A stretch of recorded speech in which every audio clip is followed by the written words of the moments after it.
In a world where Carolina Panthers fans have an insatiable thirst for Panthers news and opinions, only one podcast roars ferociously.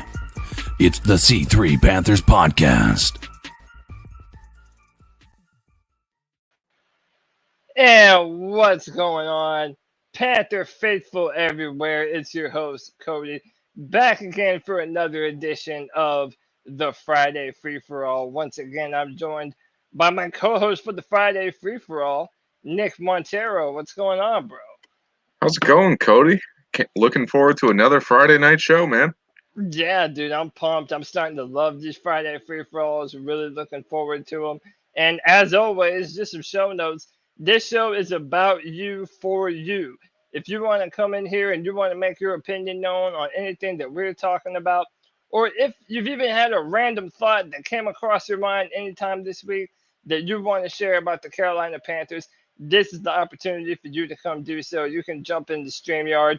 You don't even have to be on camera. You can turn your camera off, come in, tell us what you want to, hang out with us.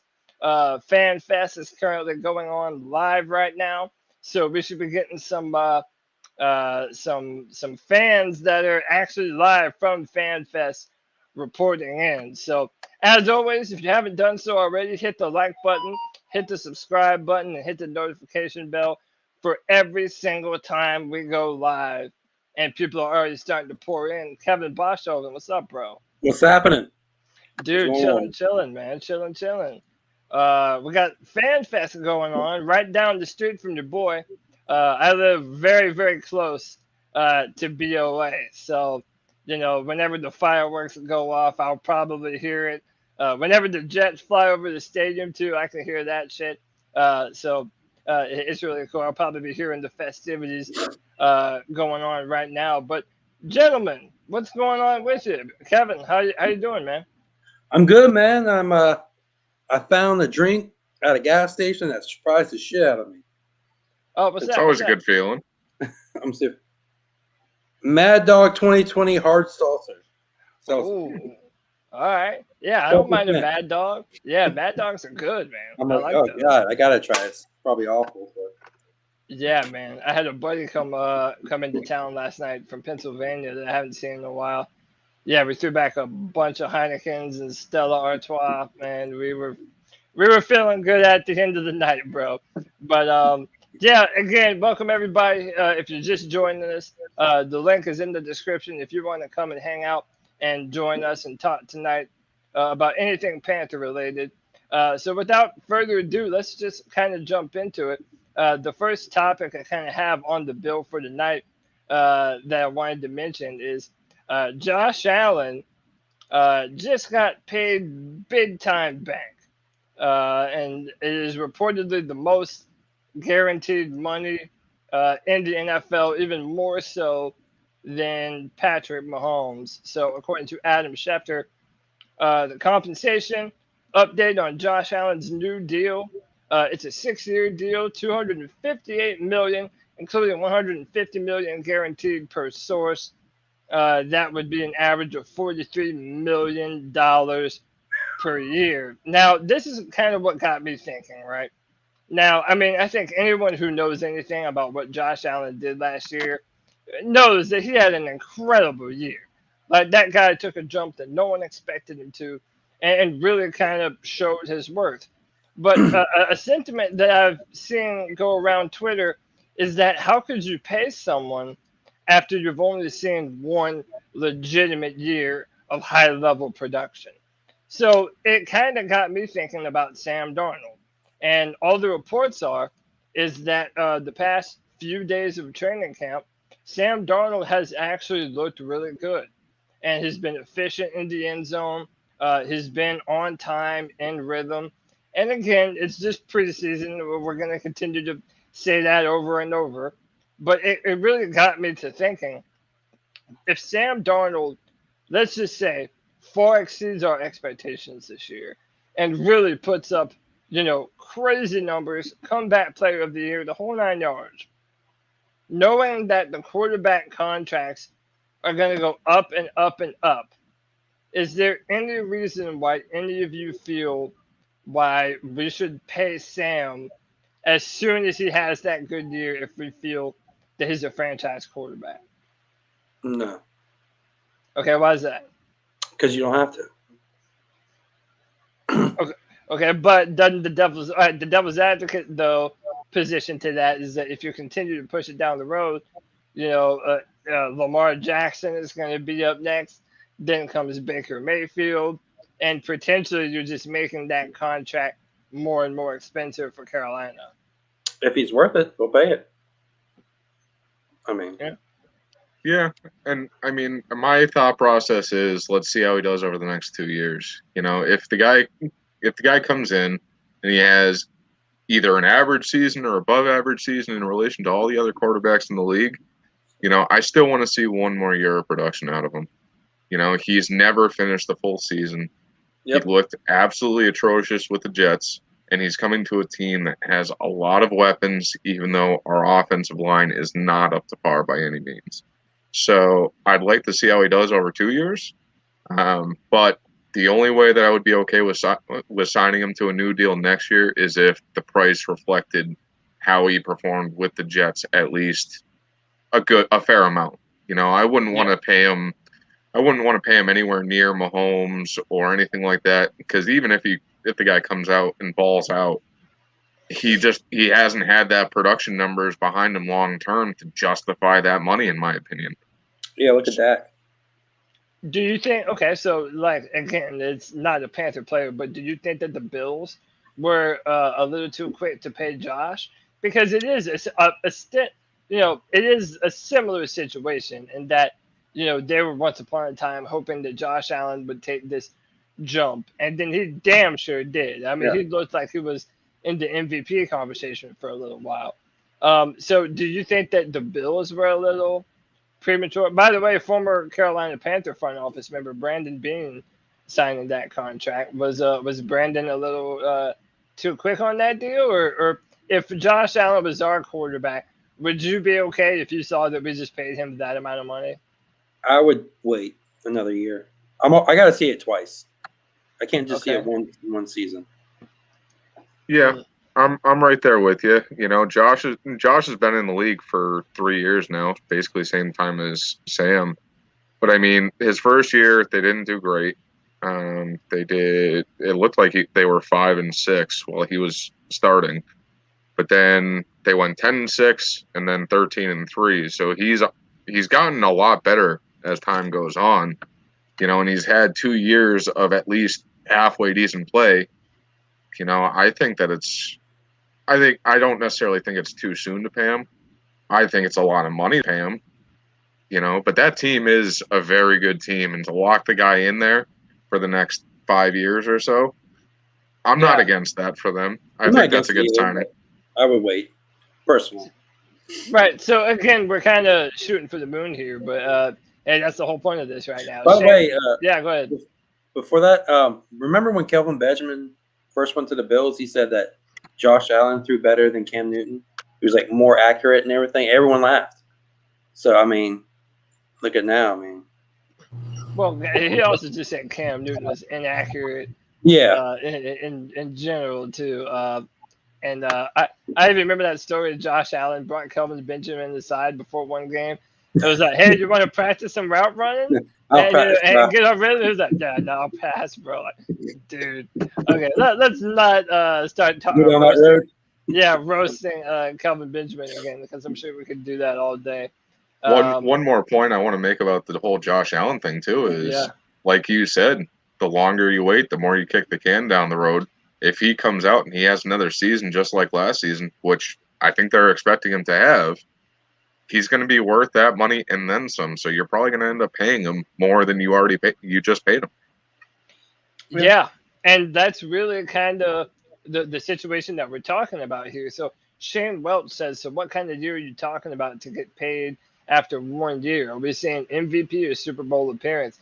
I'm talking about the kind of performance that is worthy of both, right? So again, let's say we do make it far down the road, and I'm talking about Sam Darnold far exceeding expectations.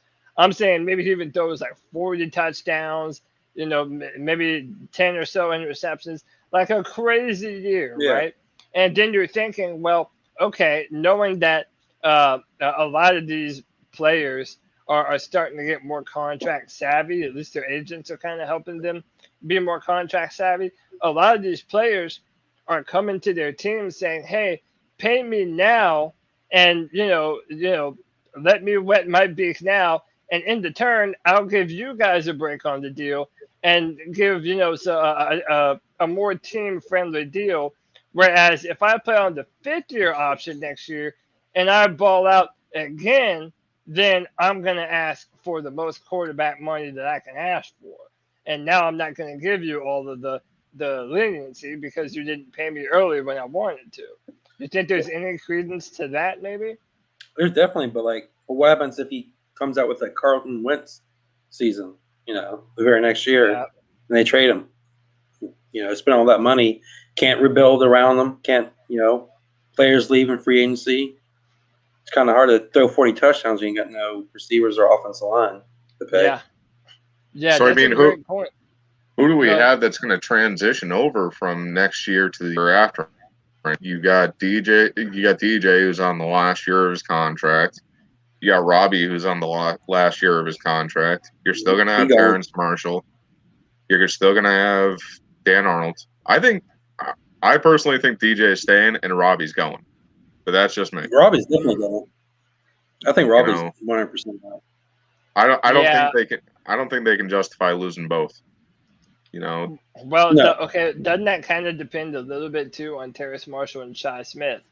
Because let's say if one or both, let's just say, right, Terrace Marshall and Shi Smith are really good this year. If both of those guys pan out, you might pay DJ knowing that you still have these 2 other receivers that are on rookie contracts, and if you needed another receiver, you could draft another one down the road. Shi Smith, I'm still hesitant about what he's going to do this year.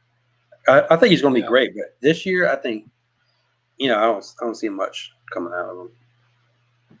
Yeah, I'd like to see how both of them do. I mean, Terrence, don't get me wrong, he looks great in practice, and we were all hyped because of what we've seen on film. But I want to see how he does.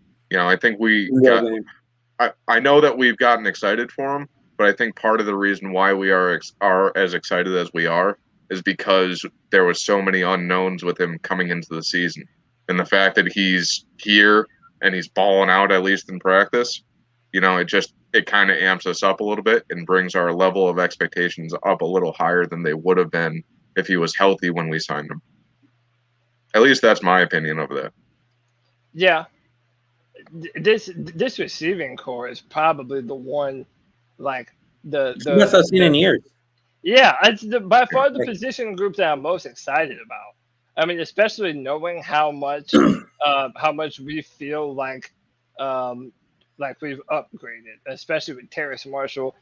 Kevin, you're a South Carolina fan. I wanted to know why you think, because me and Tony have kind of been arguing about this on the Tuesday night show on the what kind of role Shi Smith could actually have for us this year and what's reasonable expectations. What causes you to think that we might not see a lot of him? Is it just because he's a rookie? I think the rookie and also the depth. DJ, Robbie Anderson, then Marshall.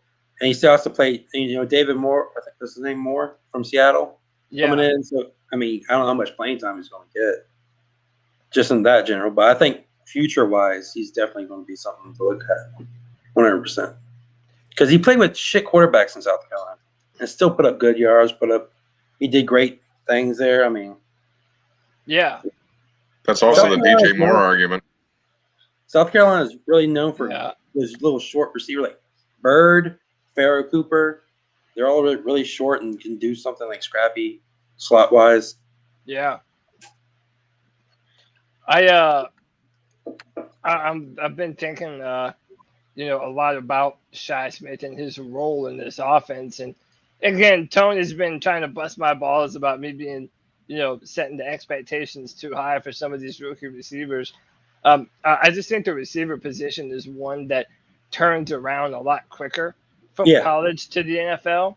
So that's why, especially knowing Joe Brady and the kinds of formations that he likes to run, it seems to me like having a bunch of fast, versatile wide receivers that are also all yards after the catch guys too, would just it would benefit not only our offense but Sam just to have that kind of plethora of weapons all around the field.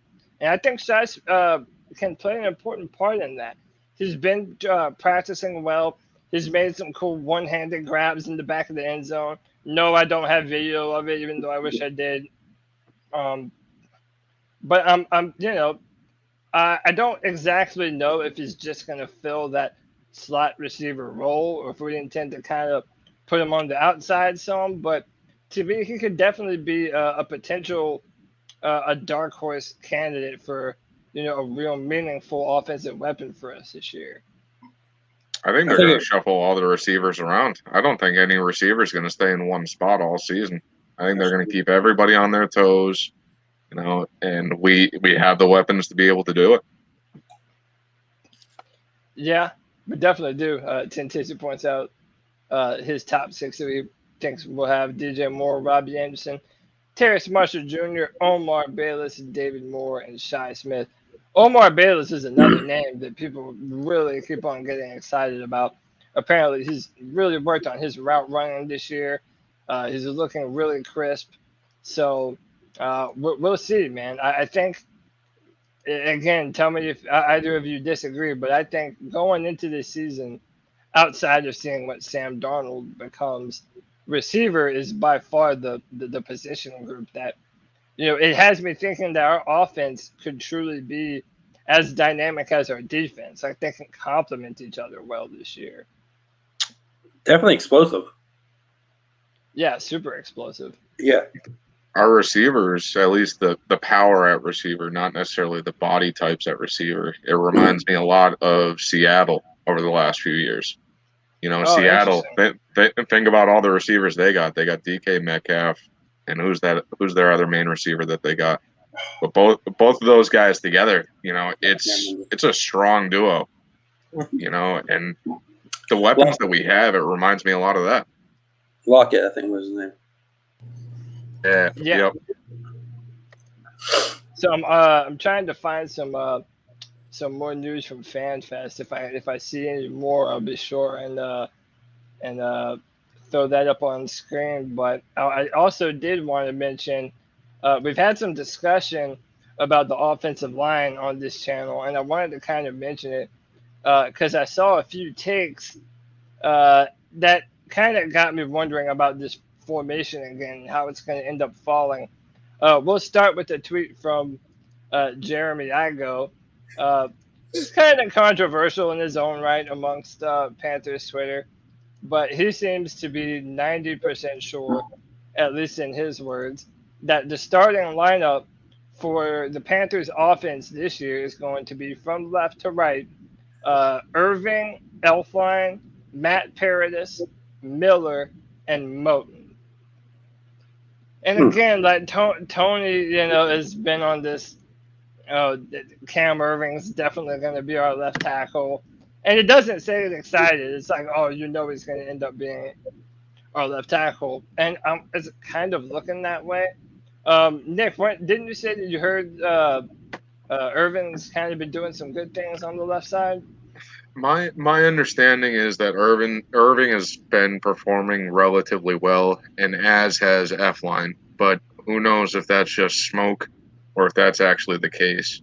So I'm not entirely sure on Elflein, but I know Irving, from what I've heard from a few different people, is that he's actually been doing relatively well this week.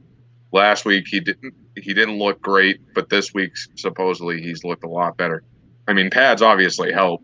It's going to slow the defense down, but that's what I heard. Yeah, shout out Josh J-Dub in the chat, longtime C3 Panther fan. I'm also, again, here comes that preseason talk again. Like, I want to see some of these other guys work their way into rotation. Again, like I'm super disappointed that we're not seeing more out of Deontay Brown. That was a guy that I was really high on. David Moore is somebody that I've been wanting to see more of. Dude, I really don't get a good feeling every time I see Cam Irving at our left tackle spot. I just don't know how sustainable that is. Like, what are the chances that Cam Irving has a Michael Orr type year from 2015?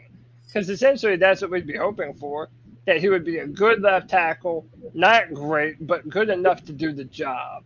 Like, what are the chances that Cam Irving can even do that? I mean, I don't think left tackles I don't think there's that many good left tackles in the NFL in general. Maybe it's just because it's great defensive end play, or it's just hard to find those good players. Well, it's like you say, Cody. If you aren't talking about the offensive line, that's always a good thing. Yeah, right. You don't ever want to normally be talking about the offensive line because that means they're fucking up. Mm-hmm. The only time you really hear somebody talking about the offensive line when they're doing well is when you got a guy like Burns coming at them from the side. You know, if the defense, if the offensive line can hold Burns back or hold back a lot of players like Burns that have a lot of speed or a lot of power, you know, that's when you're going to hear about the offensive line. But for the most part, how many teams have elite defensive lines like us? I mean, I know you got Washington, who has their amazing defensive line, but who else has a line that's even close to that caliber? Yeah, go ahead. I was gonna say, like, would we even be talking about Moton if he wasn't a free agent? Well, I mean, I think Taylor Moton has played like one of the better right tackles in football. Definitely. Yeah, so I mean, I definitely think he was worth the money. He was far and away our best Absolutely offensive lineman for sure. Again, I don't know. And I bring up this other tweet by John Ellis because I just can't shake this feeling, regardless of what people say, regardless of the lineup, that Taylor Moton at some point in time is going to be our left tackle. So John Ellis, One Panthers Place on Twitter, said he would really like to see the formation of Moton on the left, Elflein at left guard, Paradis center, Miller right guard, and Brady Christensen at right tackle. And I maintain, listen, if we have a second-round pick in Greg Little and a third-round pick in Brady Christensen that are going to sit the bench the rest of the year, those are already two wasted draft picks right there, dude. You think it happens during the preseason? Moton on the left? A couple times. Know. I don't know if it'll happen during the season, but I do think it's destined to happen. We got a special guest joining us from FanFest. I don't know if you can hear us. Rashad, what's up, partner? Rashad, can you hear us? He's still muted, too. Yeah, Rashad, you're muted, big bro. Yeah, I didn't want to, blast y'all, but I just wanted to come through real quick, man. We at FanFest right now. Yeah, man. Hey, show us the view right quick. Show us what you're looking at.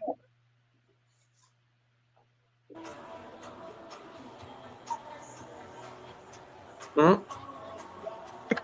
Oh, maybe. I don't see nothing. you might have to do it again. Oh, there we go. There we go. Yeah, nice. There you go. That's live from FanFest. There's a lot of people there, too. Yeah, man. Yeah, man. That's a good turnout. That's a really good turnout. Look like a 2020 season game. Yeah, right. Yeah, just about. What time do the actual practices start? Little keep pounding going through.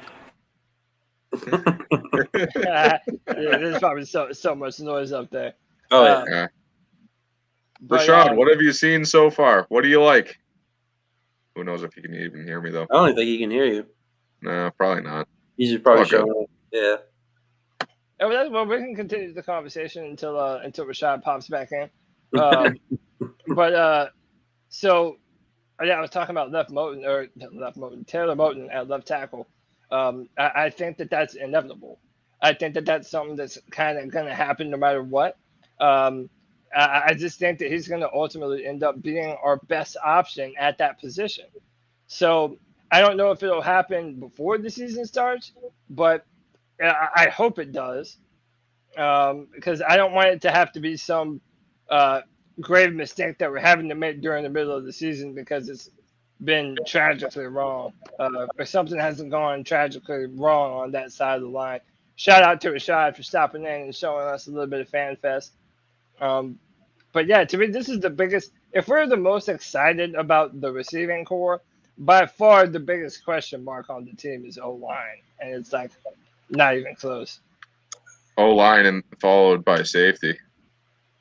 Yeah, the You other know, safety. I know we got Chin back there, but who else do we got that's going to play safety? And I mean, at this point, I really wouldn't be upset if we re-sign Boston at least for 1 year. Oh, You know, dude, that's the name. He's I like don't a want ghost. I don't want it, but we have he's like the 24 name mil. that doesn't go I want to be away. mad at Earl Thomas, the orgy man. Yeah, whatever. Yeah, it's like that name. That name completely went away. Is he even on the team? No, he's still not on the team. Sign him for a minimum. Fuck it. And then another thing is like we didn't sign Clinton Dix either. I thought Yeah. that would have been a perfect signing for us. Like I don't know Perfect why name. we didn't do that. Yeah, definitely the perfect name. Because he's old. I'm going to look up and see what the depth chart is for safety for this year. So the names that I keep hearing at free safety is Justin Burris. He played. He Thanks, started. Stan, I am an idiot. Yeah, there we go. See, what would I do if I didn't have 10 tastes to keep my head on straight? But He started a couple games, didn't he? say again. Didn't he start a couple games? I don't think. Justin Burris, yeah, last year he did play a little bit for us last year. But again, like unless he has some kind of crazy breakout, year this year, like that's not a name that I feel comfortable with. He's not a highly touted guy, and it's certainly one of the weaker links on our roster. That's the second position that actually has me a little bit scared, because I think that single high safety is probably going to be pretty important for us this year, and just not knowing who that is, it's worrisome to say the least. So according to the website Our Lads, okay, strong safety is Justin Burris, and free safety is Jeremy Chin. But then for strong safety depth, we have Kenny Robinson, Sam Franklin, and Brian Cole. And then for depth on free safety, we have Sean Chandler and Doug Middleton. So I don't know if you guys know any of those names, but No, not really. No, Yeah. that's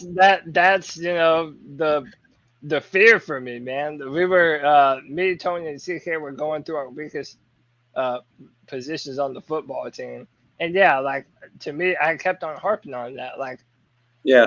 that safeties. There's even a school of thought that safeties can even be more important than corners. I don't even know how much I agree with that, but that was kind of the philosophy that Corner gets beat.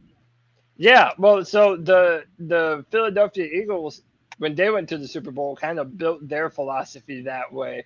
They wanted to have really strong safety play. So, I think that we're essentially doing the opposite of that. We're kind of thinking that the addition of J.C. Horn and Dante Jackson potentially playing faster and better because J.C. Horn is on the other side, that people are just going to be, one, afraid to throw the ball deep just because our guys – I think we're going to be in a lot more man coverage this year. So I think that's what's going to benefit J.C. and Dante Jackson. But again, with that said, you want some safeties to be able to fall back on. And I just don't see that guy on the roster. That's why I'm really hoping that one of these guys can kind of step forth and make a name for themselves. I don't know who that is. That's what preseason's for, right? Yeah, dude, we're in desperate need of a preseason game, man. Dude, I was hoping we had one last year because I'm a PJ Walker fan, so I was kind of hoping he would Yeah, dude. beat out Teddy. I thought if there was a preseason, he might have had a chance actually. Kind of like what's his name out of Seattle? I'm a firm believer that in the preseason, because it doesn't matter, you play everyone. Every single player, you put them in there, you see what they can do. Figure out what they can do firsthand.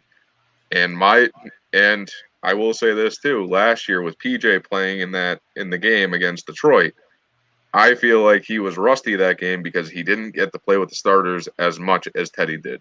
And I feel like he would have done even better had he played with the starters for more often than he did. He only made like 3 mistakes, but they were like all interceptions. And they were all basically in the end zone. Yeah. Every time I bring up that Detroit Lions game where we just absolutely shit on them and pitched a shutout, I think that PJ Walker, if anything, affected our defense the most last year. Like him being aggressive and taking shots, and he threw some boneheaded picks at the end of that game too. But you saw that complementary football. We were stretching the field, we were moving the football, and our defense complemented that kind of play style.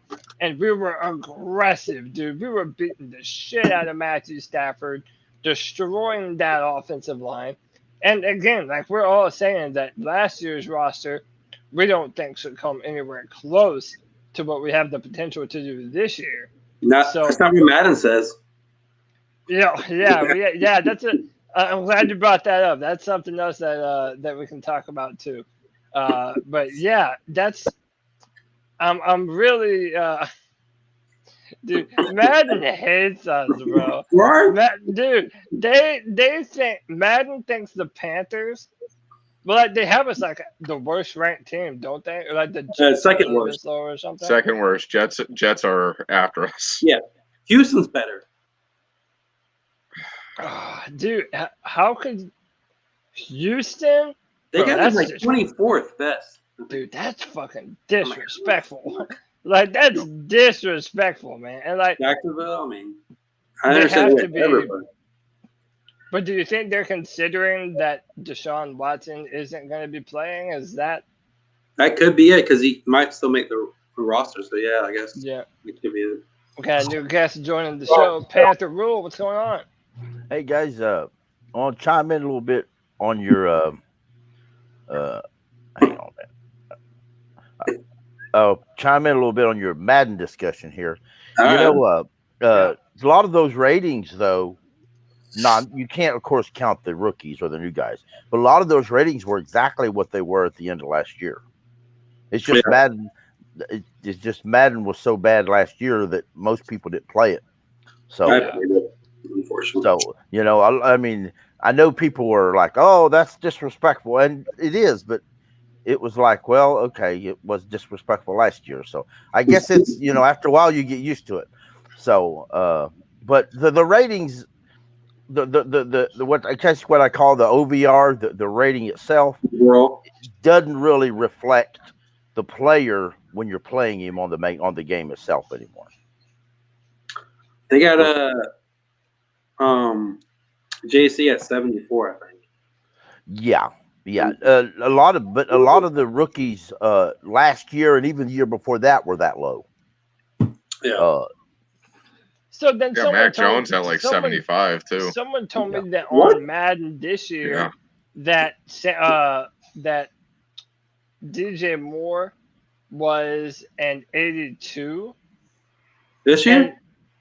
Or like his receiver rating was 82, and then they bumped him up to 88 or something. But I never saw he got bumped up. I just saw that he got an 82 Madden rating. But dude, it doesn't like they. I think the Panthers thrive off that disrespect. Yeah. I mean, maybe it's different because, Ron Rivera was kind of big on that bulletin board material, I think. Mm-hmm. But, we don't really know how much this team reacts to that kind of stuff. I have always felt like historically, whenever the Panthers were being slept on, whenever people didn't expect us to do anything, that's when we were our most dangerous. Yeah. JC Horn, he did a reaction video, I think, to his rating. He kind of laughed did it he? off. Yeah. He's like, what? 74? But I like it when the defensive guys or even the offensive guys are a little bit lower because it makes them they strive to get better, to improve their ratings, and it always makes for fun football. So I actually have all the ratings pulled in front of me. So if you want, I can go through the list real Yeah, quick. man. So Sam Darnold is 72, which I'm not against. I mean, he hasn't had the play to justify any more than that, in my opinion. C-Mac is 98. DJ Moore was 84, and they bumped him up to 87. Okay, so that did happen. I thought that was just like someone lying to me on Twitter. That's a real thing. But he was that rating last year. I think so, yeah. So but 84 or 87? I think 84. Yeah. Because Anderson was 87. I always thought that was weird. They rated DJ Moore a superstar. Anderson wasn't a superstar, but DJ Moore had a lower rating than Anderson did. Yeah, that makes no sense. And even on the depth chart, they had DJ Moore's the starter, which is the number one wide receiver, and Anderson wasn't, but yet Anderson had the better rating. I always thought that was messed up. Well, this year Anderson's at 86, so he's 1 point below DJ at least. Which I'm right there with him on that. You know, out of the two receivers, I take DJ Moore all day, every day over Anderson, in my opinion. Yeah. Yeah. So then you got David Moore, who's 73, Dan Arnold, 72, Cam Irving, 67. Offensive linemen always have like low ratings. Pat Effline, 69. I looked at the beginning of 21 or on last year's Madden. Cam Irving started the year out as a 66. So he only went up one, and that was probably just awareness itself. They probably increased his awareness from going to the Panthers as a starter. They probably increased it 5 points, which made his. Maybe. Yeah. What's Teddy Bridgewater's? I can look that up in a second. What do you guys think Taylor Moton is? I say. That's a good one. 87. Yeah, 85. I'm gonna say 85 last year. I'll say 86. I looked at all those. 88. I looked at all those when they first released them, and I can't remember what they are now. Let's see here. And by the way, shout out to our man 89 J Stubbs, who's at the stadium. He put those green mean you're overpaid, and they got Shaq Thompson sitting there in a green jersey. I wonder, does that mean if he's not like he's in pads? Limited. Yep. Limited. He's limited. He's limited. This is the second day in a row too. Mm-hmm. Really? Yeah, he was like that yesterday. Which I believe I'd be all right with limited. I mean, you don't really need to get him out there active. You know what I mean. I don't see him fully active. I don't see where that's going to help unless you're like right changing like the scheme very much. I mean, if we had a game this week, I'm sure he would be playing fully speed. Yeah, but was it Jackson or was it the other one there that had the turf toe last year? Dante Jackson kept having the toe issues, but then apparently Denzel Perriman's been dealing with some I think it was some hip issues, or not hip issues, but like thigh tightness or something. Yeah, hamstring tightness. So he hadn't really been full go either. So the fact that Perriman and Shaq are already kind of nursing some injuries, like doesn't that's not a great sign to me. When is Dante Jackson not doing that? Well, Perriman's always dealt with some sort of injury in his career. I mean, that's just kind of he had injuries last year, and when you sign somebody who's injury prone, to me, it's like, yeah, okay, here we go. Yeah, you get what you get. Look at Russell Okung.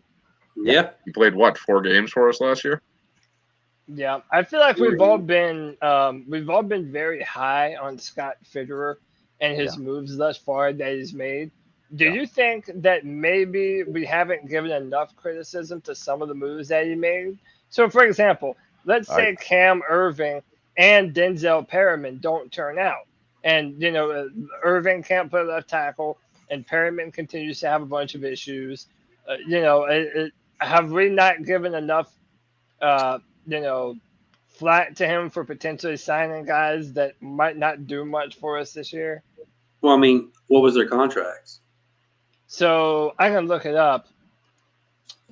Cam Irving's was way more than I thought. I think it was like $6 million this year. Yeah, it was like 6 or 7. I mean, if he's a starter, that's pretty good.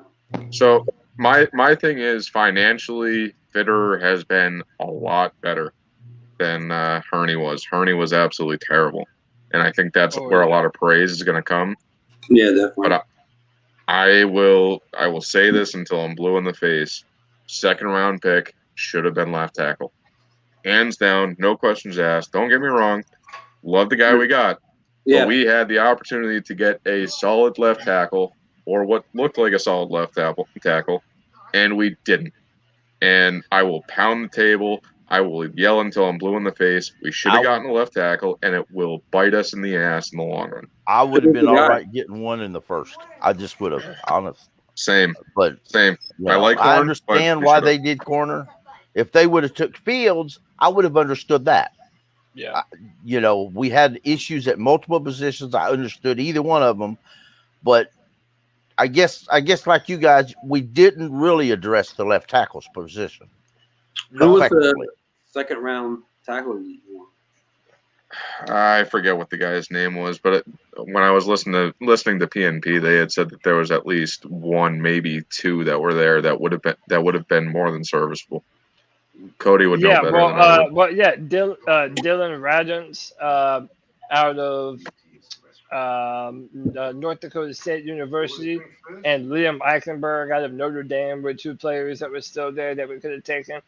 And to kind of piggyback on what Panther Rule said, there were 3 players that we could have picked at number 8 that I would have understood and completely been okay with. And that was J.C. Horn, the pick that we made. That was Justin Fields, the pick that we are all hoping that we don't regret we didn't make. And then Rashawn Slater, the left tackle out of Northwestern, who, by the way, according to all reports, has been dominant in the practice for the Chargers, going up against Bosa and all those edge rushers that they've got over there. You look at Cincinnati right now, I hear from training camp that a lot of their offensive linemen are getting dominated. Joe Burrow is having trouble getting accurate because of it, and they could have took Sewell. Yep. But that's true, man. They didn't even take a left tackle. A couple of them Cincinnati fans are saying that Joe Burrow last year when he was hurt, it wasn't because of the left tackle, it was because the left guard didn't do his job. So they're now talking that they should have at least upgraded the left guard position. Well, I think they wanted to get the ball out of Joe Burrow's hands really fast. Yeah. And that was the whole point of getting Jamar Chase out there, too.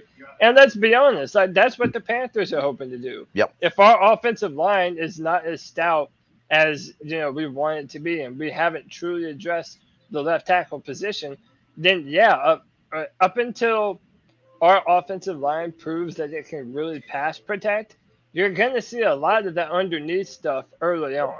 I can really see Christian McCaffrey, us trying to get him going in that middle field distance game. Him and DJ Moore, just trying to get the ball out, maybe some 3-step drops. And I still think we're going to be a run-first football team. I don't think we don't want to get away from running Christian McCaffrey and having him being the focal point of our offense. I just don't want to see a whole bunch of dip and dunk all season long because you know damn well people are going to be like, oh, well, we should have kept Teddy. Yeah. Yeah. I'm hoping that we don't, but there are a lot of potential to do that because after a while teams will catch on to that. I mean, they just will. So speaking of Teddy, who do you think is rated higher in Madden this year, Drew Lock or Teddy? Teddy. Just because it's Madden, they probably gave it to Teddy. It's probably but Teddy. All reports are that Drew Lock. No, really? All right. Really? Drew Lock's higher? Drew Lock got an 88, while Teddy got an 85. Teddy got 85? Yeah. 85. He wasn't, but a 75 last Madden. No. Why the hell did he jump up that high? Dude, Because Robbie and DJ made his year last year. Imagine if we didn't have those I'm not two buying guys. Madden here. If he was with the Panthers, he wouldn't be ready to die. 85? Cody, you should put up the picture I sent you. But say it one more time. You remember the picture I sent you today? You should put that up for everyone to see. Oh, yeah, About yeah, the last one, play. Yeah. The one you sent me on Facebook. Yeah. Yep. Yeah. So they think Teddy Bridgewater is going to be better than Trevor Lawrence. So Trevor Lawrence is not 85. How can Teddy be better this year if he's not going to see the field? Drew Lock's I don't taking know. it, man. They say Teddy Bridgewater is 85 overall. I don't think Trevor is that high. Yeah, but don't get me wrong. Is that just We all a rookie thing though? Like, do they not play first year players? Yeah, they don't anywhere above an 80. Yeah, most Usually. of your rookies are never that high anymore. They used to be in the older Maddens, but they're not anymore. So this is the photo that that Nick sent me. Oh yeah. Yeah, not looking too good for the dude. Imagine you're Denver, and like that's what you're looking forward to starting the season. I've heard Denver We know fans that, already Al. complaining. Yeah, we do know exactly that. Except for us, it was Teddy Bridgewater and Will Greer. No, we had PJ. We have PJ. Oh yeah, PJ. true. I almost forgot. We got PJ too. Say what you might want, man. That man balled out in the XFL. I watched Yeah, all 5 games that he played in, and he looked He was killing it. dominant. And oh yeah, dude, he did a great job in the XFL. You know, I'm still a firm believer that if he gets enough reps with the starters, and he oils up that arm, he would be fine to be our starter. That's why I was hoping for a preseason last year. Do we Oh, have God, any? Do you guys feel strongly about who's going to be our backup for PJ. You think PJ? So okay, if PJ wins the backup job, are we even keeping Will Greer? Are we cutting Will Greer? No. I don't think we'll only have 2 quarterbacks anyway. That's why he's putting out these YouTube videos. He's trying to make sure he gets another job. It depends, though, because this is the last year on PJ's contract. So it depends if PJ wants to stay a backup or if he wants to become a starter. He's not going to be a starter. Will Greer is currently getting more snaps than PJ's getting. It's what I was told. Really? And so, but now, also though, I don't know if this is a good or bad sign, but right now, Will Greer's got the best deep ball as far as the farthest on the team because he can throw the ball deeper than Sam or PJ. You think so? It's what they were saying on the radio this morning. Yeah, but I don't know like if I said, agree with that, but okay. I mean, that's what they said, but I ain't been there myself to see it, but that's what they said on.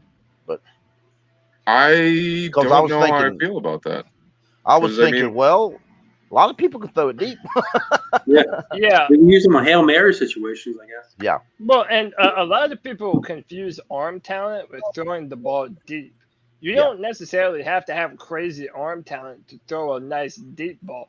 Russell Wilson doesn't have really good arm talent, but he has one of the best deep balls that there is. Mm-hmm. I define arm talent as being able to drive the football into a tight window. And just put it on a rope. So I talk about, throwing darts to the sideline from the opposite hash. If you can throw to the opposite sideline from the opposite hash, then you have arm talent. And every time Teddy Bridgewater had to do that last year, oh my God, it looked so embarrassing. And you can just tell when a guy doesn't trust his own arm talent. And that was a real problem for him. I don't know from that perspective, I would say Sam Darnold has a little more arm talent than Will Greer. But I do think that in college, Will Greer probably did have a more prolific deep ball. But so far, it hasn't translated. And look, No. Will Greer should be getting the second string Yeah. reps.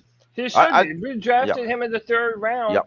and he was supposed to have played a bigger role by now. I really believe preseason is going to tell whoever plays better in preseason.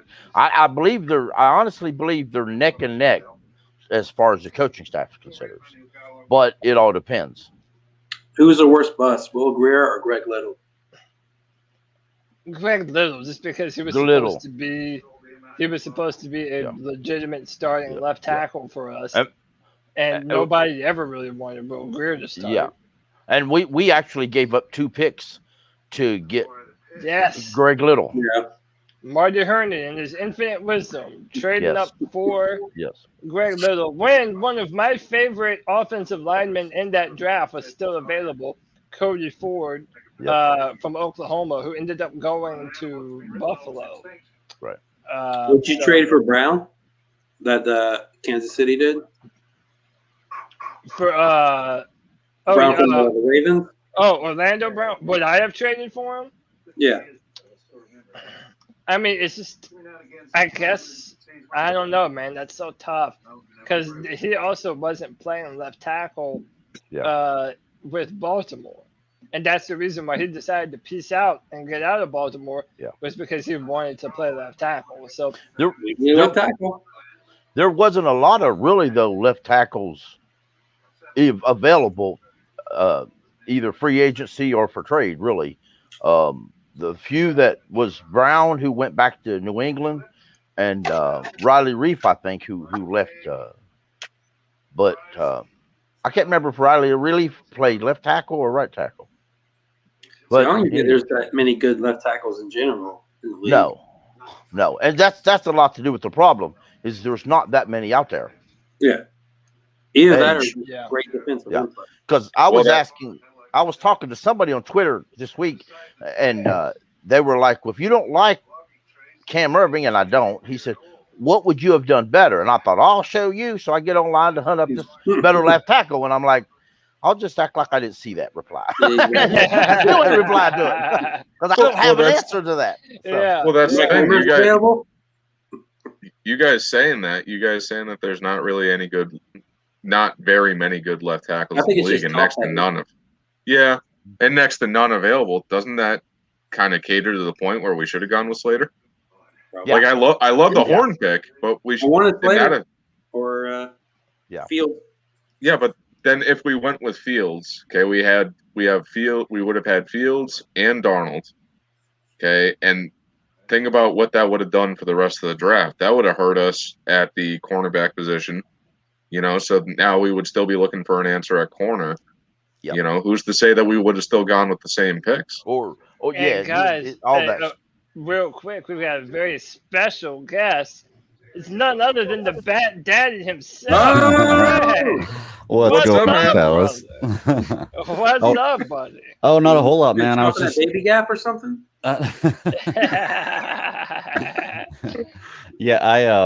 No, man, I was just sitting outside, got done doing some research for my show, about to come set it up, and I saw y'all were doing the free for all, and I was like, hey, let me jump on for a few minutes, man. Come hang out for a little while. I actually saw your tweet about whether Sam Darnold, we should be excited for Sam Darnold. You're goddamn right, we should. Okay, yeah, we should. We should. I think that with the right protection and the right weapons around him, this guy has potential to be a really, really good quarterback.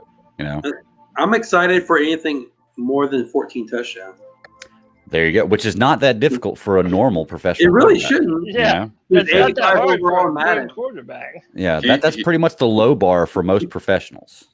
He had that last year, and he played 13 games, so he should have somewhere right around 20 if he follows along the same track. I'm hoping for 30 plus. 25, I think. I think 30's shooting a little high, but I can see it happening. See, I don't even feel like I'm being optimistic, but I think over 30, a lot. You're going to be running the ball, man. We're gonna be running. Yeah, that. but it's also knowing our offensive coordinator. And again, a lot of people like to say he hasn't proven anything, and he hasn't. This whole team has a ton to prove. But knowing that we have a really talented offensive coordinator and the type of weapons that we added to our offense with Terrace Marshall Jr., who everybody's saying looks incredible. DJ Moore, Robbie Anderson. We all think Shi Smith could be something good. Like, I really don't think it's crazy to say that Sam, if I'm going to ballpark it right now at between 30 to 35. It's And definitely we have tight ends this year. Yeah, true. That's also very true. We do have tight ends. And now that we have Greg and Panther Rule on here, I want to backtrack to our original discussion. And it was pertaining to Sam Darnold because Josh Allen just got paid big time bucks. Okay, got paid big time dollars. And really, for as good as Josh Allen was last year, it was only 1 year. So the scenario I posed is that let's say Sam Darnold far exceeds our expectations this year. I mean, I'm talking far exceeds our expectations. Do you pay him after this season, or do you pay out the final year of his deal and let him play on that fifth-year option? And we'll start with the Bat Daddy. If it's me in control, I'm letting him play out that 5th-year deal simply because I get the only amazing year that Josh Allen has had was last year. But I think every year he's been a quarterback, has been better than Sam Darnold's ever been. And I mean, Josh Allen's a great quarterback. He was an MVP candidate last year, wasn't he? Yeah. Yeah. I mean, he deserves the money. I think that Darnold needs to prove that he can do that consistently. I'm more than willing to give him the money if he can prove he can do it. You give me Josh Allen numbers and that kind of production, I'm totally fine with that. Josh Allen's going to win a Super Bowl before he retires. Yeah, I'm also, I kind of have my inner draft scout kind of has a soft spot for those two guys because I was really high on both of them, and the collective internet wanted to just say how much Josh Allen and Justin Herbert sucked and weren't NFL quarterbacks, and now they're all eating their words. So that's a feather I get to kind of put in my cap. But I hated Herbert too. So a lot of people did, man. But in my offense, only reason is because of his last name. I still say that if Herbert was available last year, Hurney would have took him instead of Brown. I still say that. For as much as I dislike Marty Hurney, I do have to agree with you on that one. No, because he was at the. He was at Oregon's Pro Day, and he was one of the only general managers. He was the only one there. They just paid Teddy. Yeah, but again, though, it's like with that. That's what people said this year. But Sam Darnold. And even Hurney last year kept telling everybody, "Don't be surprised if it's quarterback. It could always be quarterback." He kept saying that. He kept relying on that, and there was a lot of talk that Hurney was in love with Herbert. I don't think he thought Chargers would take a quarterback. It's the reason why he didn't even attempt to trade up. So let me ask you, fellas, do you think that when Hurney picked up Bridgewater, do you think he was looking at him as the future for the Panthers, or he was just going to be a 3-year Band-Aid to give us 3 years to find something great? I thought he thought we can win with him. Okay, so he could have been the future, is what you're saying. Yeah, I think he had more to. I think he had more to. I think he envisioned him to be at the very least a short term. We could win real good with him. I think that's what he really thought. Alex because he had a history with Brady, but I don't think Brady called. Some people think Brady called him up and said, "Hey, get Teddy." I don't think all that happened. I think Hurney, knowing Hurney, not knowing Hurney, but just assuming that we do, Hurney looked and said, "Oh, we'll sign Teddy because Teddy's has a history with Joe Brady." Or do you think it could be option C? We all knew that Hurney was going to be out of here basically at the beginning of last year. Do you think that was his way of saying, well, I'm going to put you guys behind a little bit? I don't think he'd do that, but I mean, No. Pretty nefarious possible. thinking, but yeah, yeah. It's such a conundrum because to me it could totally be Marty Herney's ineptitude and just thinking that Teddy Bridgewater is the guy and that's why they paid him the amount that they did. Yep. So, But then I can also see them just thinking that they could do what the Saints did and just have him dink and dunk around the field, do the Alex Smith thing, and just. I said we should take Teddy, and I was wrong. Yep. So we have a guest joining us from FanFest.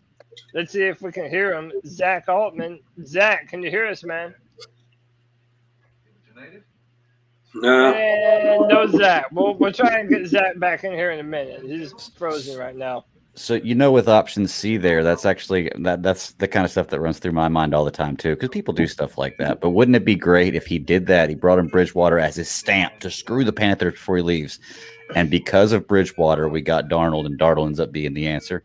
That's a self-fulfilling prophecy, right? The road you took to destroy something, or to avoid something, leads you to it. So. It would definitely be one of the most Panthers things to ever happen. Yeah, but I believe that Tepper knew a lot more about the going-ons that happened last year, involving Teddy and even the other guy that we released. I believe Tepper knew a lot more than people are assuming he don't know. I believe Herney was in contact through the whole steps. I believe with at least David Tepper. I don't think David Tepper stands. Just the owner who sits back there and lets everybody does their work. Oh no, he has control. He has his thumb. Yeah, he knew that Teddy was being signed, and he probably signed off on it. And he knew that Cam was going to get cut, and he probably signed off on that too. But I wonder if it's the mind. I wonder if it's the mindset of, it worked for the Saints, so it'll work for us. Yeah. Yep. I just hate that. Because it's like the division rival got another win on us. Mm-hmm. Like, they just screwed us even more. They got Jameis one. Yeah, right. They got Jameis. Tackle blockers. Yeah. By the way, I think that guy knows that the internet is laughing at him. So he's just continuing to do stupid shit just to make everybody laugh at him even more.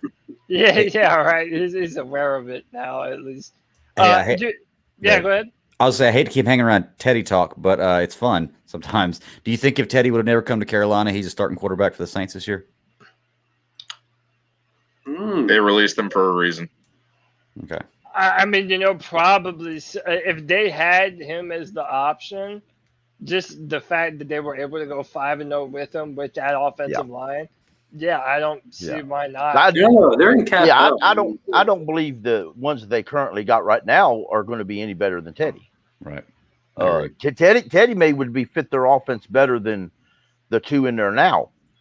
But I also think Teddy instead of getting traded, when Teddy knew he wasn't going to stay here, I believe Teddy personally wanted to be released so he could go back to the Saints.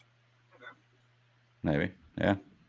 I even remember during that game when he went and sat down on the Saints sideline, like, dude, get your ass up, man. Y'all bring me back, dude. Yeah, y'all bring me back. Well, the Saints have Winston and Jameis Winston for all the crap we give him. If he could cut back on the interceptions, he'd be an MVP candidate. Yeah, he could throw 30 touchdowns. Just easy. Interceptions. That's the problem. Yeah. And Bruce Arians likes to stretch the field, so I mean, maybe it would work out good for Jameis to do the dink and dunk. Yeah. Reading a little bit here on Twitter about FanFest, Darnold drops in for a long touchdown, 1-on-1 to Trenton Cannon. Keith Taylor was well behind in coverage. I'd like to hear it. I also have a tweet that says let's see, Darnold to Dan Arnold in the drill, and apparently that continues to be a pretty good connection. A lot of people, I'm really starting to hear a lot of buzz about Dan Arnold and saying that, not directly comparing him to Greg Olsen, but saying that we have not had a legitimate receiving threat at tight end since Greg Olsen, and Dan Arnold he might be able to come in and fill that position for us. He's looked great in camp so get far. worse. Yep. It's a fantasy sleeper. Yeah, Yep. Darnold seems to be finding him a lot, even here at FanFest too. So that there's a lot of really exciting matchups on this offense. Something else, last week we talked about wide receiver. I think we ought to actually start thinking more of Trenton Cannon as a wide receiver instead of a running back, because in practice, training camp, he still hasn't lined up with the running backs. He's staying with the wide receivers, and Trent with Matt Rule's love for folks who can play multiple positions. Sam Darnold or Trenton Cannon plays on all four of your special teams, and if he can play wide receiver and running back, he ain't gonna get cut. He may take a wide receiver spot. That's what McCaffrey does best. Receiver and running back, though. So he may end up being, per se, for better or worse, McCaffrey's backup, except for maybe running. Who is our backup? Is it Cannon? It might be. Hold on, I can tell you right now, actually. Which position? Running back. Running back. Running back. I think Chuba's actually the backup, but Trenton Cannon is the backup, and then you got Reggie Bonifon, and you got Chuba Hubbard. Chuba Hubbard's third? Chuba Hubbard's fourth. Yeah, that's crazy. Yeah, fourth. That's according to this website. Who knows if that's actually going to happen? So I've got some. But they're all getting carries in practice, though. I got some. That's what they read. Some footage from FanFest. Sam Darnold drops back, finds Dan Arnold going down the seam. Yep. Wide open too. Yeah. Yep. Apparently, this is a real legitimate connection that's going on here. Well, and I'll tell you something too. That's I feel like obviously you got to have talent as a tight end, but your connection with your quarterback is what makes that tandem so elite. You look at the best, man. You look at Kelsey and Mahomes right now. Look at Brady and Gronk. Brady wanted Gronk. Yeah, exactly. I mean, they could be once that quarterback has security in his tight end. He knows he can use that as a dump off. He can use that to the guy who's going to catch the ball and hopefully be able to block for him. Man, that connection is strong between those two. And like I said, fantasy sleeper right there. Yeah, and I wanted to point this out right here too. At FanFest, these throws to the sideline in rhythm. Man, Teddy missed so many of those last year. Mm-hmm. So many of those, dude. If he's able to hit those, and we're really able to stretch the defense from goal line or from the right side of the field to the left side of the field, it's just going to benefit our offense so much more. And again, we're wanting those deep shots, but they're going to come once we set up that underneath stuff first. Then the downfield stuff is going to come. But Teddy never threw those, Cody. That was a 5-yard out. That's way further than Teddy ever threw the ball. Right. How dare I? You're completely correct. Even if you had wide receivers or somebody open deep, he wouldn't throw it to them. Right. Well, I think he couldn't. I think he was trying to. I think he couldn't. Yeah, couldn't if he wanted to. Oh shit, he's open deep. Fuck.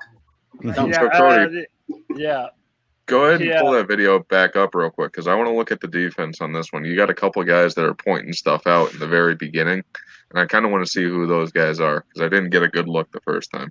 If you don't mind, sir. Yeah. Okay, give me just 1 second, because my Twitter timeline refreshes like crazy. But while I find that, did you guys mention David Tepper? And I've been thinking about this too, because we feel like a lot of the decisions that come down are a result of David Tepper's influence. Are there any of you that fear that he might have a little bit of that Jerry Jones thing in him? Oh yeah, definitely. That now he's this billionaire guy. He's got a football team. He pretty much stopped doing all of that, Appaloosa management stuff. He is 100% about football. Is that dangerous? Does that worry any of you that David Tepper might constantly trying to stick his hand in quarterback? the jar? Yeah, and like always trying to do something different to maybe undermine the coaching staff of the front office. You pay that much money for a franchise, you're going to have your thumb on some of the shit now. I agree. I don't think he's anywhere near where Jerry Jones is, though. Not where he doesn't have the radio show. He doesn't. Jerry Jones wants credit for everything. Is what it is. He wants the credit for everything, and he wants the blame for nothing. And the only reason they haven't won a Super Bowl in 25 years or 2 playoff games in a year is because they didn't do what Jerry Jones said, and that's what he wants.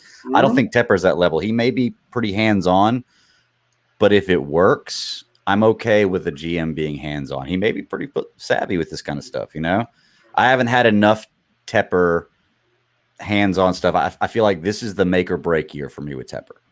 Yeah. To be truly honest with you, this is kind of my make or break year with him. I don't know what to think about him. I probably need at least one more year with Rule unless he blows me away this year. But this is kind of my make or break year for Tepper. I'm either going to love him or hate him after this year. I don't know if Tepper was behind us getting Darnold. I know it was definitely the smartest move that we could have made at the time. Because if we had gone into the draft needing a quarterback, Fields wouldn't have been there for us at 8. But I will say I do think that Terrence Marshall Jr. was definitely a Tepper pick. That is going to put asses in seats. And if we hadn't gotten him, less ticket sales. Yep. I'm a firm believer in that. Beginning of this year, I thought it was going to be zero chances that we were going to re-sign Derek Anderson. I just didn't think Anderson was going to be here because we had a depth. And even after the draft, I thought, oh yeah, no way he's coming back. But the more I guess learned who Anderson is, he's perfectly comfortable here. I don't know that they offer him a contract. He may just take the first one he gets, because Anderson's not a guy who's going out for top dollar. True. Yeah, true. ZZ says Tepper didn't even want Teddy or Darnold, but if he didn't want Teddy or Darnold, if he's the owner, he's not going to sign off on guys that he doesn't want, especially going into this year where winning is such an important Tepper wanted Watson. Yeah, apparently he's still no doubt about that. That's what he still wants. But last year when we got Teddy, Watson wasn't available. Watson didn't ask for a trade then. No. So Watson was kind of off the table then. So, and the media's darling last year was Teddy Bridgewater. Teddy Bridgewater was going to be the greatest quarterback to enter free agency in 100 years, according to the media. And now they're kind of not talking about that part. Yeah. Nick, you said you wanted me to bring that video up again. I'll just let it. Yeah. So right here in the very front, right in front of Darnold, you got one of the defensive guys. He was just pointing stuff out right in the beginning before the play even starts. Mm-hmm. So that's stuff that I really want to see. Who was that? Is that 56? Yeah, 56. That's Jermaine Carter Jr. That's our middle linebacker. Yeah, Jermaine Carter Jr. And I think we're probably going to see a good bit of Jermaine Carter at that Mike linebacker position this year, just because we don't really. I don't know that Perriman is going to be healthy enough to do it, or Shaq Thompson, and we don't want Shaq in the middle anyway. I do want to point out there, though, if you'll go back and rewind it, Cody, watch. He points out to the left, he shifts to the left, and then he gets blown by, like the tight end blows by him up the seam free. Yeah. So he makes the adjustment, but he makes the complete wrong call. Watch this. Yeah. He's the reason that tight end's so free. Yeah. Because he moved over. So 100. I don't know if I want to see that kind of adjustment. I like him pointing stuff out, but I wish he didn't get blown up like that. But who's to say that play would have gone down like that though if our defensive line was there? True. Yeah, very true.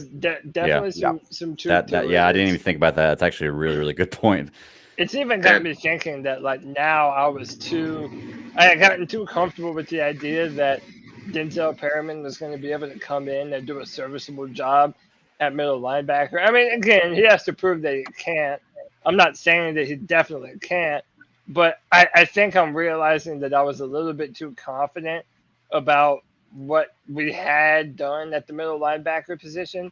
That could be another scenario where our linebacking core, not only are we obviously missing Luke Kuechly, and we're never going to be able to replace that kind of talent, But if we don't have, if we don't have linebackers that are able to complement our defensive tackles and really be aggressive in stopping the run, like this defense is in for another very long season. It can't be worse than last year. I was going to say our defense for how bad it was last year, we were in a lot of games. We could have had a lot different record. You know, if we had a quarterback that could finish a game. Yeah. I do wonder what our record would have been last year if we had Darnold instead of Teddy. Yeah. I'd even go as far as to say I'd wonder what our record would be if we had played PJ last year instead of Teddy. I wanted it to happen. I wanted it to happen. Yep. Especially after PJ's got a rocket. But like also I remember, I was still wanting to tank for a quarterback at that point in time. So once the Panthers won, I'm like, well, hell, if PJ has the hot hand, well, just keep on playing him, man. See how many goals you can get out of this. Yep. But instead, it's like I think it's that mindset of, oh well, we paid this guy, we brought him in free agency, so we might as well, be putting him out as a starter because we paid him to do so. And if we don't put him out there, then we look stupid. We got the guy from Seattle who we paid Matt Flynn, or Seattle paid Matt Flynn a shit ton of money. But then Russell Wilson ended up getting the start. So, I mean, maybe it's different this time. Well, let me ask you guys, too. We were one win above the spot we needed to be. One less win, we'd have been number 3. If we're number 3, are we taking a quarterback there? Because we had a quarterback. We had a quarterback sitting on the plate right there for us. Yeah. And we didn't take him. Are we taking a quarterback number 3 if we have that spot? No. What's his name out of San Francisco? Taking the left tackle. Trey Lance. Yeah. Trey, I mean, listen, I would take Trey. I was promoting for Trey, or coach, cheering for Trey Lance. So yeah. Everybody said Justin Fields was baby Cam Newton, and Cam Newton was more my comparison for Trey Lance. I saw a lot of similarities in their play style and the way that they played. And apparently, again, it's all training camp nonsense, but apparently he's looking pretty good for the 49ers right now. And they're again, still going to go with Jimmy G, too. Well, they paid him. They've got to. And that's, again, they paid him. It's like when you pay someone that much money, you're kind of wearing egg on your face if you don't. Well, not if Kaepernick. Oh gosh, not if Garoppolo goes out there and balls out this year, and then you've got Trey Lance sitting right behind him. You can trade why do I keep saying Kaepernick? Garoppolo for because they're both terrible for a first round, probably a pretty decent first round pick if he has. Probably a pretty decent first round pick if he has a great season this season. And you can give Trey Lance some weapons he needs around him. So it's not a bad strategy. I read that he's even taking. I read he's even taking first team snaps, but then he's even taking first team snaps. I think Trey Lance has a better chance to get into the Super Bowl than Jimmy G. Though. Oh yeah, I think they have to feel that way too, or you don't take him. Yeah, because Jimmy G's not old. So I don't see the point of starting Jimmy G at all. And don't forget, they traded up to get him too. So I mean, they obviously saw something in Trey Lance that they wanted, But all right, let's look at it a little differently. So if we had lost that Washington game, going into the offseason, knowing that we were picking 3 or 4, whichever number it would have been, we probably wouldn't have signed Darnold. Correct. So at that point, you still have Teddy Bridgewater, who, let's just say you still trade him over to the Broncos. I would draft a QB at 4. Okay.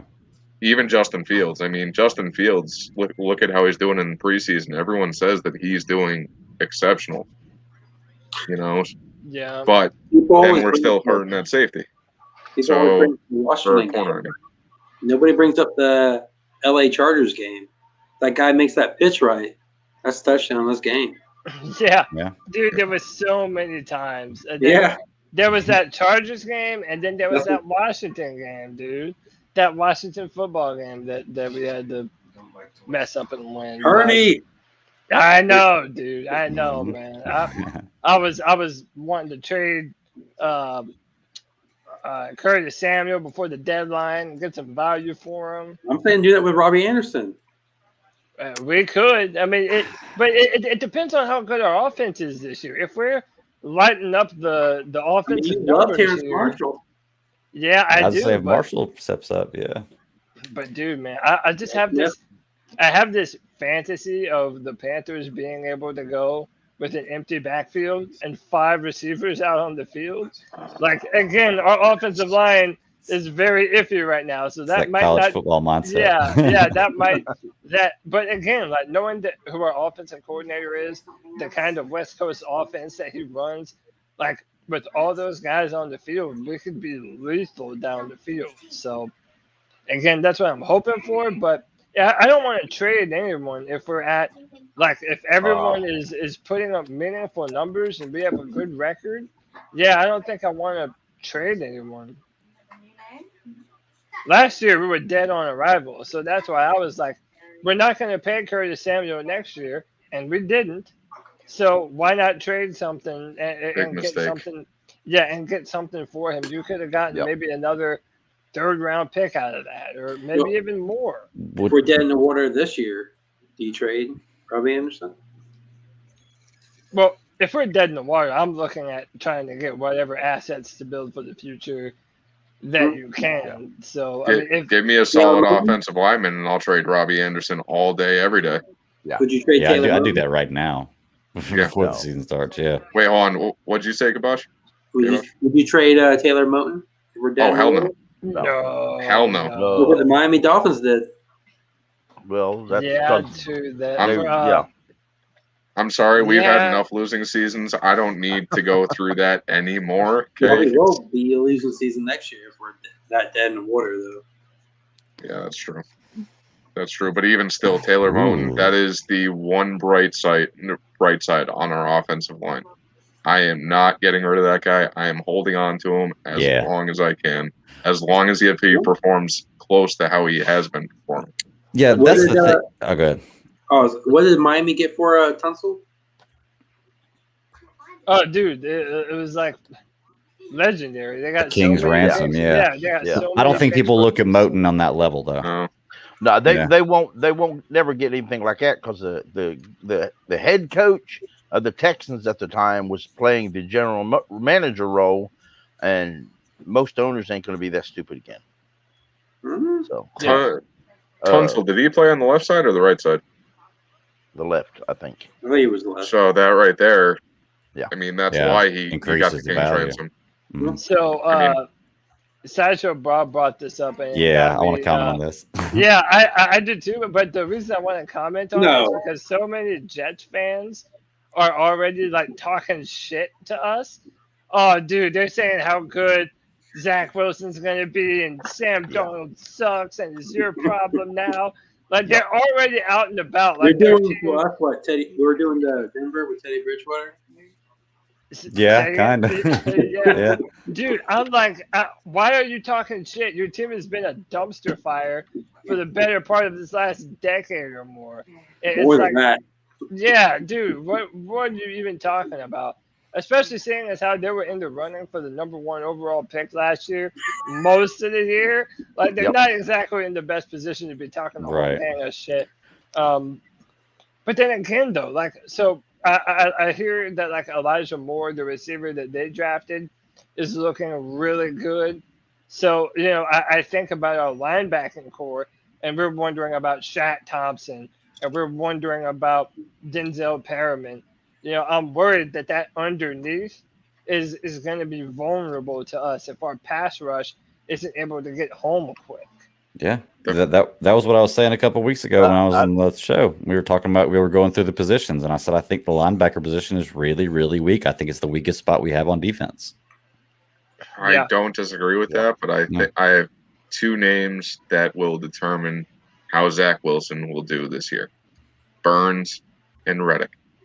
You have those 2 guys coming at you all the game long. In that very first game, you're going to see what Zach Wilson's made of. Mm-hmm. He is a rookie. It is his first year, very first game. But that is going to determine whether or not he is a halfway decent quarterback or a bust. Yeah, and I or at think least give you ideas. he's hand over foot better than Jimmy Clausen ever was. So they But say they Jimmy got Jimmy Clausen vibes. No, Wasn't I even- don't get Jimmy even Clausen talking about vibes. Louisville at all. Like, Right. No, I hated that pick. Yeah. I hated it so bad. I watched every snap from this past season of Zach Wilson. The dude has arm talent. Like I'm not gonna sit here and bullshit and say that he doesn't. Like the dude has a crazy arm. He's not a big guy, but he has that Aaron Rodgers kind of throwing motion where he just flicks his wrist and the ball goes sailing 70 yards. Again, the reason I'm not too scared about that is the guys that you just mentioned, Brian Burns and Derek Brown and Hassan Reddick. Like, I think this pass rush is going to be vicious this year, like absolutely vicious. And I want them to play like men possess. And if we do that, I think it's going to mitigate some of the damage of these more high-powered offenses throwing the ball on first down every time. Right. Yep. Well, real quick, two things. So I got to get out of here. Okay. I got to get out ready. We're going live in 30 minutes. So anybody who's, after y'all get done, come check us out. Super Civil Service Podcast. But we're talking about Suicide Squad, which is going to be fun. I don't know if y'all seen it yet. I haven't seen it yet.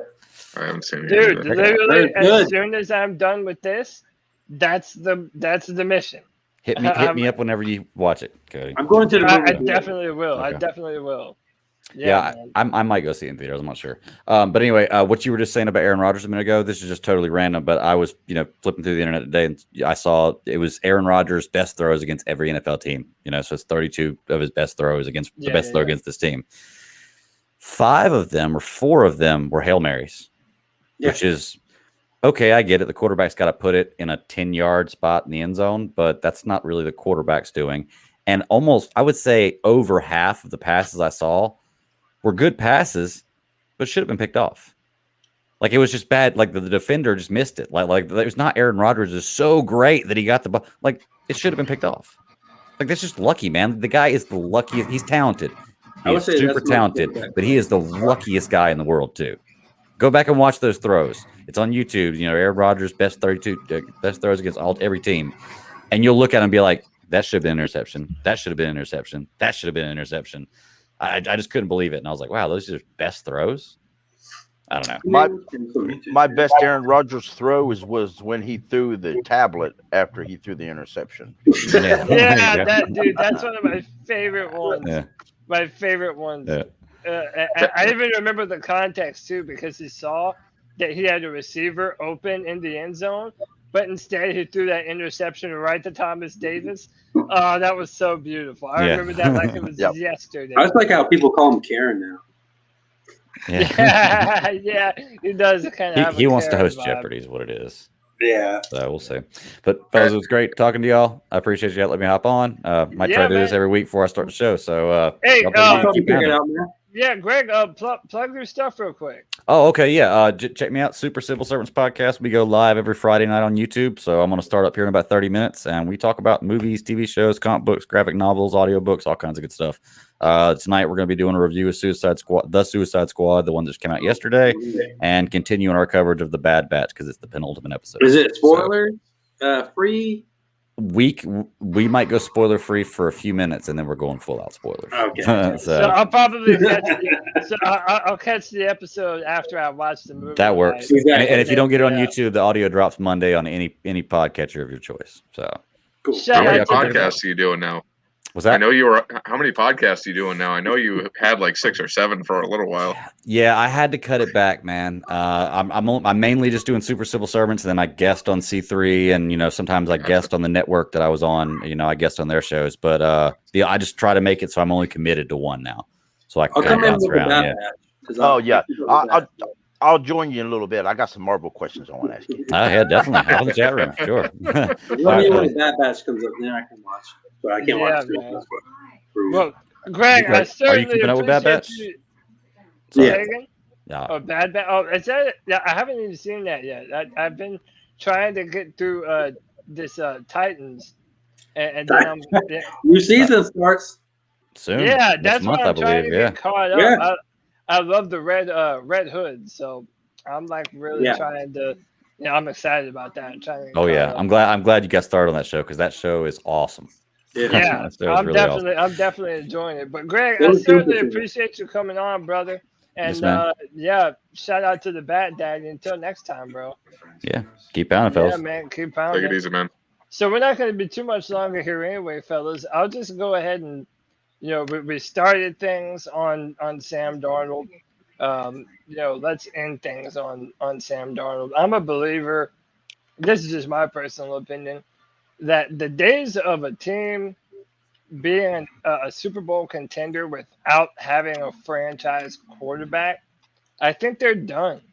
I really do. I think, like, if you look at what the 49ers did when they lost to the Chiefs in the Super Bowl, like, I think that's about as close as you're ever going to see again a team be that good and be able to go that far without having a true franchise quarterback to be able to bring them home.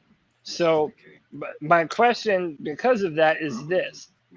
Is there any chance that this year, not eventually, not 1 or 2 years down the road, not 3, but after this year, is there any chance that Sam Darnold can flat out prove that he is indeed a franchise quarterback? Is it possible at all for him to do it in 1 year? Yeah, but he's always gonna have his doubters. Even if he goes out this year and lights it up, does a Joe Burrow's last year in college. If my brain had died here. Okay, if he goes out and does that, then you're still going to have folks who say, "Now wait a minute, he's not worth it." That's why I don't know that I would give him a deal at the end of this year, even if he comes out and has a year like that, because you got his 5th-year option, and you could also franchise him 1 more year if you have to.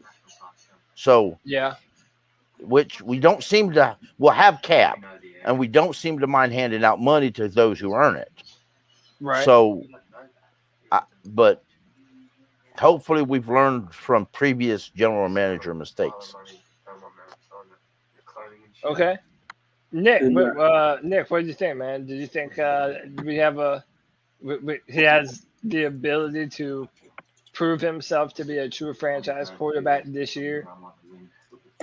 He has the ability to prove that he has what it takes, but I'm still going to want to see a second year out of him before he gets that deal, before I even classify him as that.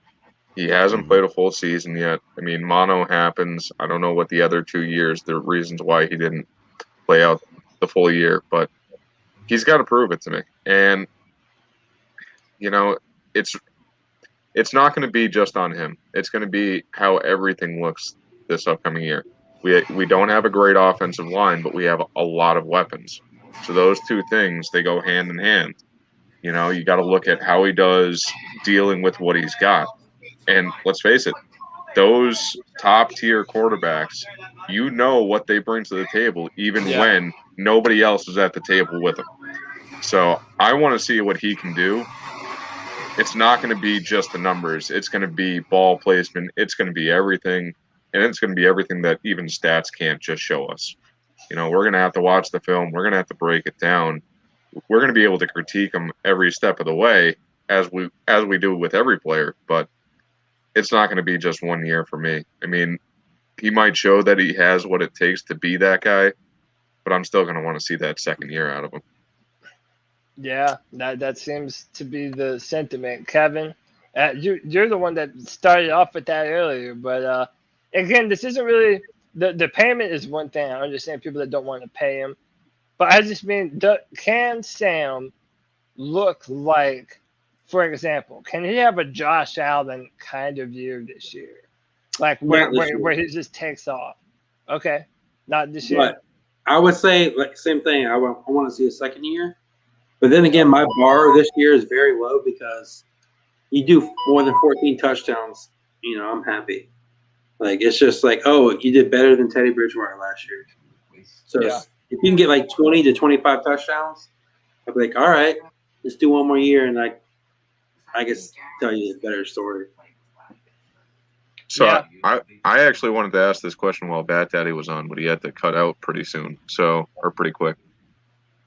If we were to pay Teddy this year, let's look at it this year and next year. Let's say he You mean goes. Sam? Yes, sorry. No, you're Sorry, fine. Sam. I knew what you meant. I got you. Let's say this year Sam has 25 touchdowns, 15 picks. And then next year he has 33 touchdowns and 12 picks.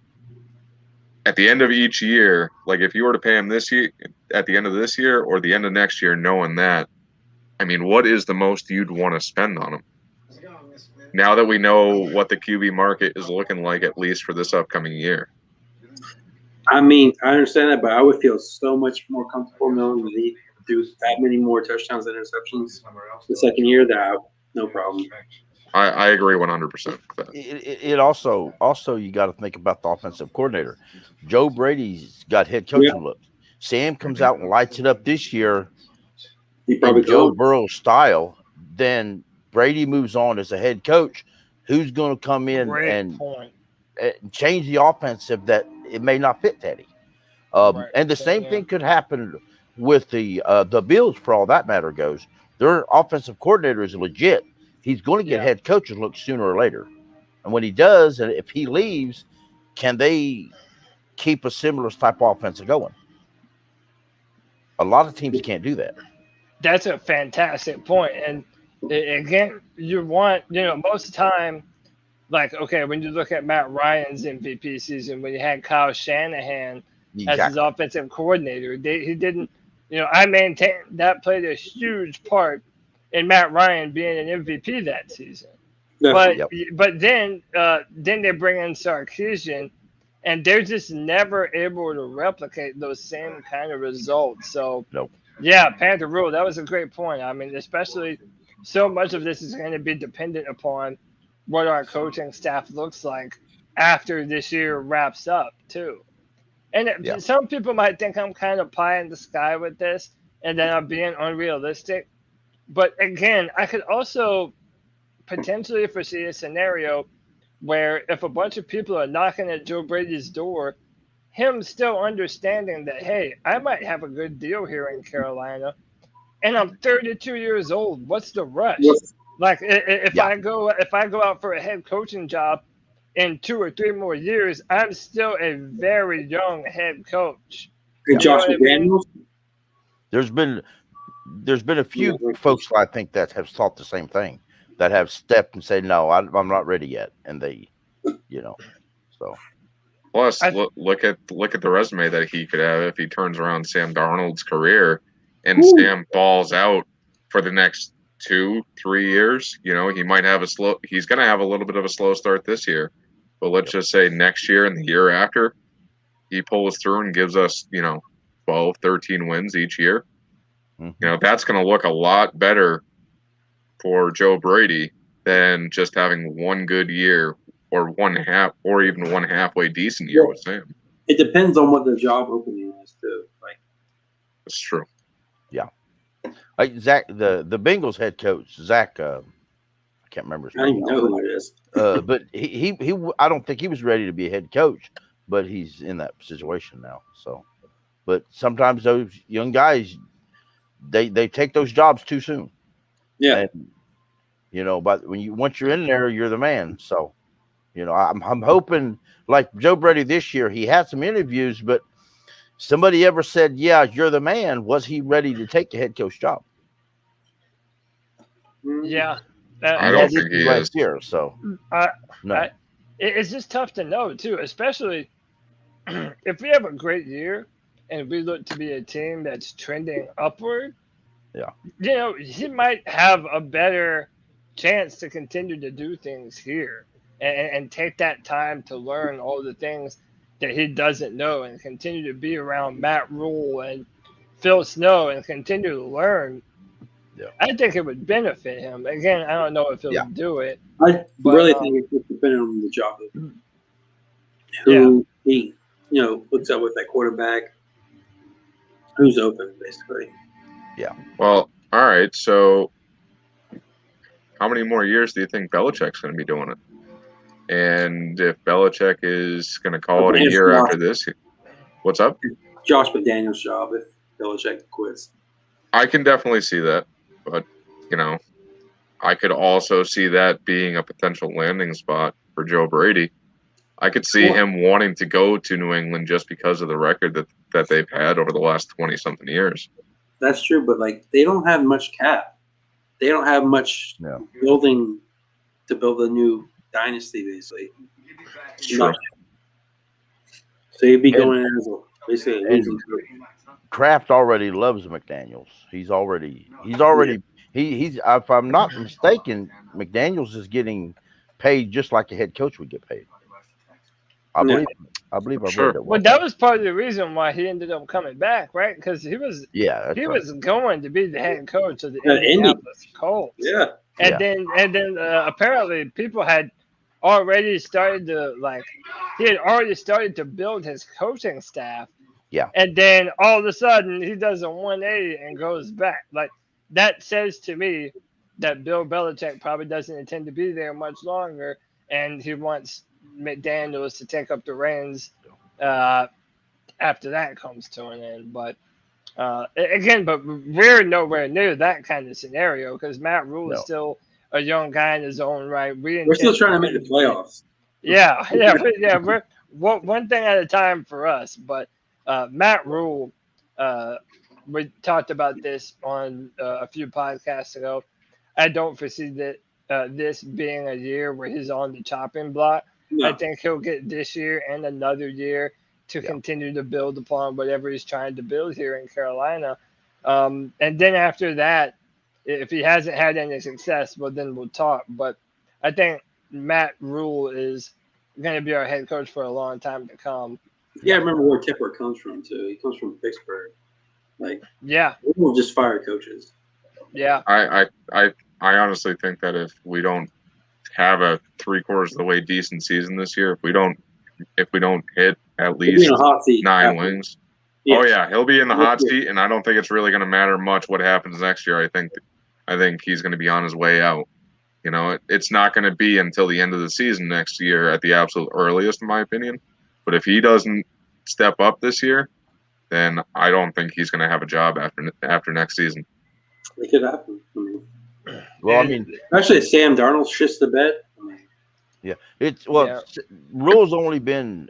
This is only Rule's second year as a head coach. Second year. Yeah. And I think if Tepper fires him at the end of this season, that's too soon. It may be hard for Tepper to go out and get a top level guy who's going to come in and say, okay, you want me to do it, but you don't want to give me the power that I need to do it. The time.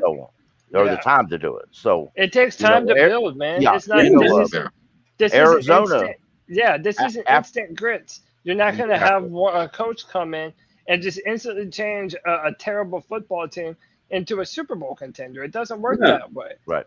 And so Matt Rule deserves his time to build. Yeah. We do expect playoffs, not Super Bowl contender. Yeah, for sure. I'm okay with us not being in the playoffs. I'm not. How about this? How about this? We damn sure better be competitive in the division. Yeah, I agree with that. But you know what? Let's face it. If we're out of the playoffs, but we still have 9-10 wins, I'm okay with it. You know what I mean? Because it's a huge improvement over last year. We're gonna have guys that we shuffle in and out. It all depends on the factors behind it. If everyone stays healthy all year and we only hit 9 wins and Sam looks good, yeah, something's wrong here. Something isn't making sense. But if not all the pieces come together, what's up? I think 9 or 10 wins gets us in the playoffs. It's going to be close. Yeah. Shout out to you got to think. You got Tampa Bay. Go ahead. Yeah, Tampa Bay is the only thing I fear. I don't really. I'm not sure of the Saints. They're the big dog on the block, and I think the Falcons and the Saints are going through so much turnaround. Put it this way: the Panthers got a jump start on their rebuild on the Saints and the Falcons. Which division we play this year in the season? We played the AFC East. AFC East last year that we called. Yeah, right. So I Wait, mean, wait. You mean last year or this year? Who we playing? last year they were horrible last year. So I mean, going Oh, into this year yeah. But in the yeah. So AFC, so, before we get out of here, I wanted to leave you guys with this one clip of our field goal kicker, and I can't necessarily make out exactly who it is, oh man, but that's not good. I'll give you guys We only Yep, got that's one, number I think, 4. anyway. a 62-yard field goal Joey Sly's got to be. with room to spare too. That's Damn Joey near, Sly. yeah, Hey. Joey Yeah. Sly. Yeah, Yeah. number 4. Damn near put it into the bleachers. Yeah. Again, man, we just that's another thing. I want this guy to be more consistent this year from those shorter distances. We know he has the leg, he has that crazy cannon of a calf, but he had the opportunity to win us some games last year, and he missed. And then he also has to get better from those short yardage situations. Like it's easy, for him, he can kick the ball 70 yards, but when it's a 30-yarder, you have to be good from there too. Yep. So, Or at least be willing He to did a great take the job false last start year. penalty. say again. Or at least they need to be happy taking a couple false start penalties to back him up a little bit. If he can't hit a 30-yard, take a couple penalties and back him up to 70. Yeah, right. Do I something. mean, I kind of felt like he did a good job. Like the ones he missed were like 65, 67 yards to win the game. Yeah, there was a couple really long ones at the end of the game where it was pretty understandable of him missing them. Yeah. But Cody, I mean, one thing that we didn't get the chance to talk about was all the players that didn't get the chance to play last year. Do you want to go over that now, or do you want to wait until next week? So I feel like we're gonna need more stuff to talk about as things go on, and I feel like those names are going to be popping up here soon in relevancy. I think we're probably going to be hearing some more of those names. So let's keep that on the shelf in our back pocket for next time, so that way we have some stuff to talk about at the end of the show. Works for me. But gentlemen, we're closing in on about a 2-hour podcast here.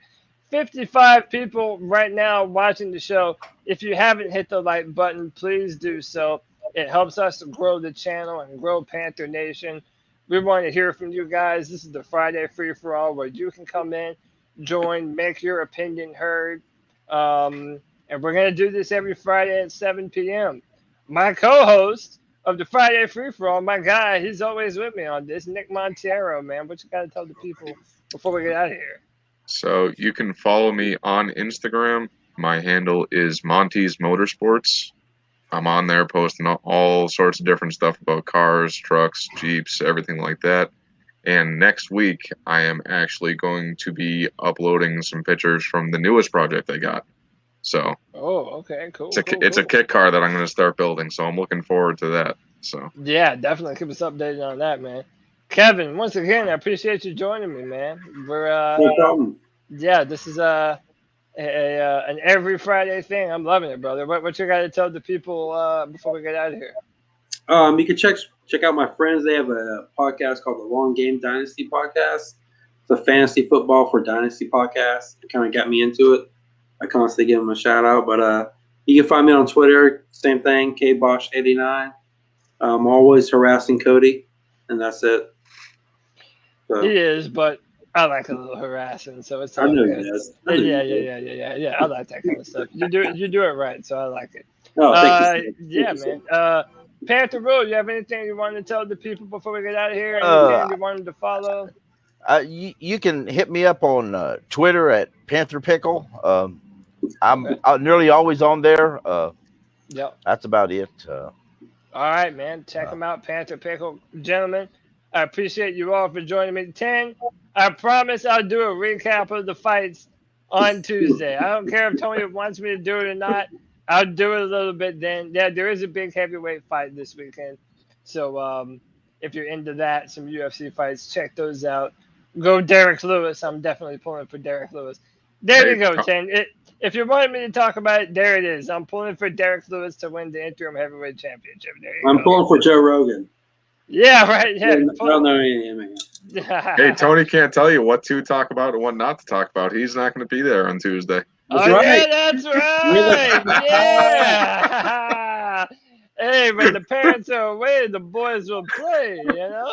So, yeah, man. Listen, thank you all for joining us. I'll do a real quick shout outs here. Tim SS, John Kim, Sideshow Rob, the man that was here, Rep the home team, Shane Welch, my man Tin Tizzy. Guys, that'll be it for us. John Kim, and once again, rest in paradise to our good brother 704, Charlotte Bound, who just recently lost his life, man. This season's dedicated to you, brother.